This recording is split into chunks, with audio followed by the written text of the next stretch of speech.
అనగనగా ఒక రాజు ఉండేవాడు. ఆ రాజుకి 2 భార్యలు ఉండేవారు. పెద్ద భార్య పేరు ఇందులేఖ, చిన్న భార్య పేరు చంద్రలేఖ. ఇందులేఖ తల మీద 2 వెంట్రుకలు ఉండేవి. చంద్రలేఖ తల మీద 1 వెంట్రుక మాత్రమే ఉండేది. చిన్నరానికి ఒకటే వెంట్రుక ఉండగా తనకు మాత్రం 2 వెంట్రుకలు ఉన్నాయని ఇందులేఖ చాలా పొగరుగా ఉండేది. చంద్రలేఖ చాలా మంచిది. అందరితో మర్యాదగా మాట్లాడుతూ చాలా ప్రేమగా ఉండేది.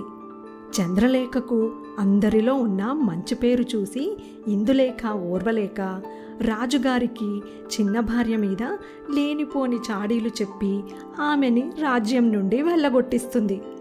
పాపం చంద్రలేఖకి ఎటు వెళ్ళాలో అర్థం కాక ఒంటరిగా నడుస్తూ వెళ్తుంటుంది. అలా వెళ్తున్న ఆమెకు దారిలో ఒక గుర్రం కనిపిస్తుంది. చాలా ఆకలితో ఉన్నాను, నాకు కొంచెం గడ్డి కోసి పెట్టవా అని అడుగుతుంది గుర్రం. చంద్రలేఖ గుర్రానికి గడ్డి వేసి వెళ్ళిపోతుంది. ఆమె అలా నడుస్తూ వెళ్తుండగా దారిలో గులాబీ తోట కనిపిస్తుంది. చంద్రలేఖతో గులాబీ చెట్లు, నీళ్లు లేక ఎండిపోతున్నాము, మాకు కొంచెం నీళ్లు పొయ్యవా అని అడుగుతాయి. చంద్రలేఖ బావిలో నుండి నీళ్లు తోడి చెట్లకు నీళ్లు పోసి వెళ్ళిపోతుంది. అలా ఇంకొంచెం దూరం వెళ్ళాక పేదరాశి పెద్దమ్మ కనిపిస్తుంది.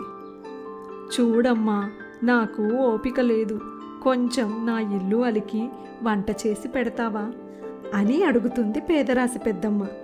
అలాగేనని చంద్రలేఖ పెద్దమ్మ ఇల్లు అలికి వంట చేసి పెడుతుంది. అప్పుడు పేదరాశి పెద్దమ్మ, చాలా చక్కగా వంట చేశావమ్మా, ఇలా ఒంటరిగా ఎక్కడికి బయలుదేరావు అని అడుగుతుంది. అప్పుడు చంద్రలేఖ జరిగినదంతా వివరిస్తుంది.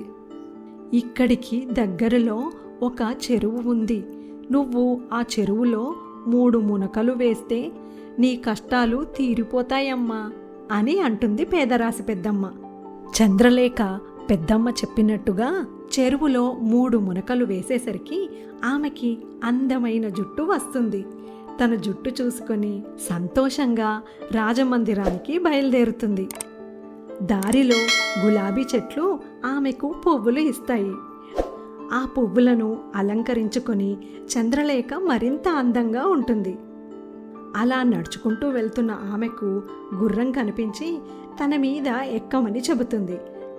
చంద్రలేఖ గుర్రం మీద కూర్చోగా గుర్రం ఆమెని రాజభవనం తీసుకెళ్తుంది. మహారాజు చంద్రలేఖ జుట్టు అందం చూసి 2 వెంట్రుకలున్న ఇందులేఖను వెళ్ళగొడతాడు. ఇందులేఖ కూడా ఒంటరిగా వెళ్తుంటే గుర్రం గడ్డి వేయమని అడుగుతుంది. నేను మహారాణిని, నీకు గడ్డి వేయమని అడగడానికి ఎంత ధైర్యం అని ఇందులేఖ కోపంగా అనేసి వెళ్ళిపోతుంది. మరికొంచెం దూరం వెళ్ళగా గులాబీ తోటలో గులాబీ చెట్లు నీళ్లు పోయమని అడుగుతాయి. తోటమాలి చేసే పని నేను చేయాలా, నేను మహారాణిని అని తన దారిన తాను వెళ్ళిపోతుంది ఇందులేఖ.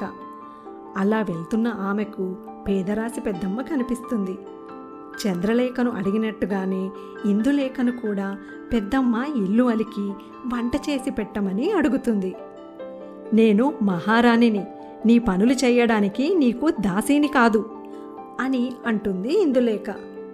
సరేలేమ్మా, ఇంతకీ ఒంటరిగా ఎక్కడికి వెళ్తున్నావు అని అడుగుతుంది పెద్దమ్మ. ఇందులేఖ తనకు కేవలం 2 వెంట్రుకలు ఉన్నాయని మహారాజు తనను గెంటేశాడు అని చెబుతుంది. అప్పుడు పెద్దమ్మ చెరువు వద్దకు వెళ్ళి 3 మునకలు వేస్తే ఆమె కష్టాలు తీరిపోతాయని చెబుతుంది.